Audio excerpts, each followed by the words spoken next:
Assalamualaikum. We are from Group 3. Today we want to present about role of insulin and glycogen in human. My name is Amariza Berizol. My laboratory name is F1029. My name is Muhammad Arif Azlan. My metric number is F1022. My name is Harina and my metric number is F1056.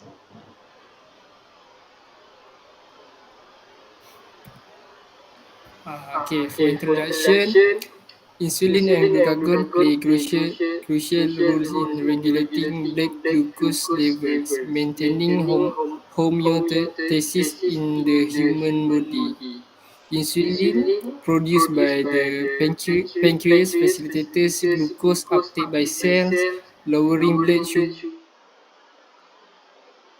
In contrast, glucagon signal the release of stored glucose when level drop, ensuring a steady energy supply. Together, these hormones finely tune glucose metabolism, essential for overall health and function. Alright, for the next part, we move to location of secreted hormones. So for the insulin is created by the pancreas, an organ located behind the stomach in the abdomen. The specific cell responsible for producing insulin are called beta cells. That means beta cell is have responsible to create the insulin, and they are found in classes known as the isolates of Langerhans within the pancreas. When you eat and your blood sugar level rise, insulin is released into the bloodstream to help regulate and lower those blood sugar level. This process allows cells to take glucose for energy storage, helping to maintain balanced blood sugar levels. Alright, next. So we move to the glucagon. In the glucagon, we have two parts, which is liver. The liver stores glycogen and release glucose into the bloodstream as needed to maintain blood sugar levels. The next, we have a muscle. Muscle cells also store glycogen, but primarily used for their own energy needs during physical activity. Alright, that's all. We move to the next part. Okay, for the target organ. Insulin primarily target the liver, muscle, and adipose tissue. It promotes glucose uptake by cells, inhibits glucose production in the liver, and encourage storage of excess glucose as glycogen in the liver and muscle. Okay, glucagon on the liver to stimulate the conversion of glycogen into glucose, increasing blood glucose levels. It also promotes gluconeogenesis, the production of glucose from non-carbohydrate source in the liver. Next. So the next one is hormones, function, and target organ. Next. The first one is insulin. The target organ is the first is liver.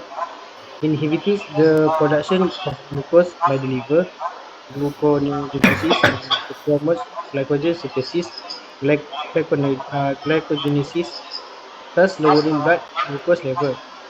And the second one is adipose tissue, stimulate the storage of excess glucose as fat, glycogenesis, and inhibited the breakdown of fat stores, lipolysis.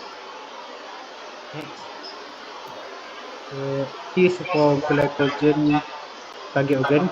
The first one is liver, serve as a storage form of glucose in the liver. When blood glucose levels drop, glycogen is broken down into glycogenosis, and released into the bloodstream to maintain normal blood sugar level. The second one is muscle cell.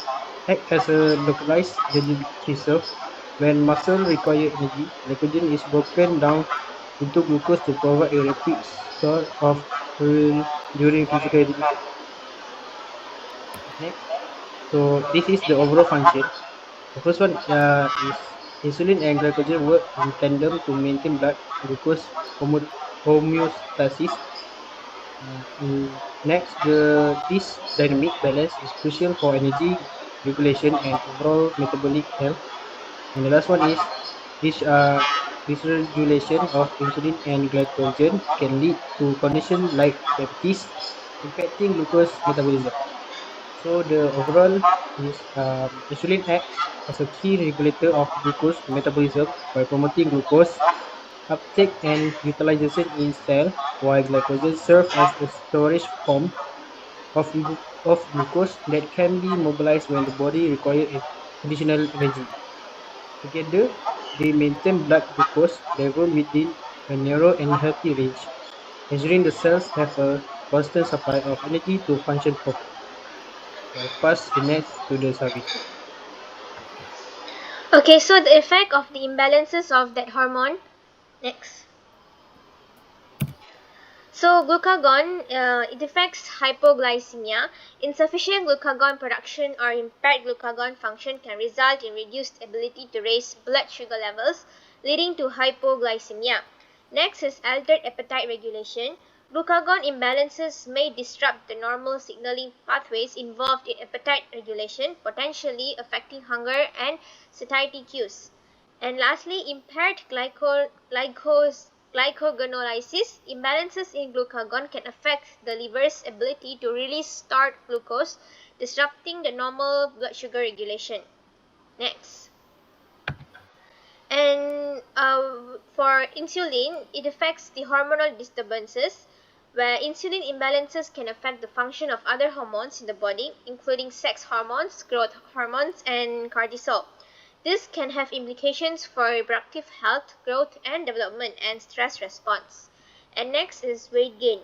Insulin is involved in regulating the storage of glucose and fat in the body. Imbalances in insulin levels, particularly high insulin levels, can contribute to weight gain and difficulty losing weight. Insulin resistance, a condition characterized by reduced sensitivity to insulin, is often associated with weight gain and obesity. And last but not least, hyperglycemia. Insufficient insulin or impaired insulin function can lead to high blood sugar levels, a condition known as hyperglycemia. This is commonly seen in individuals with diabetes and can cause symptoms such as increased thirst, frequent urination, fatigue, and blurred vision. Next. So that's all from us. Thank you.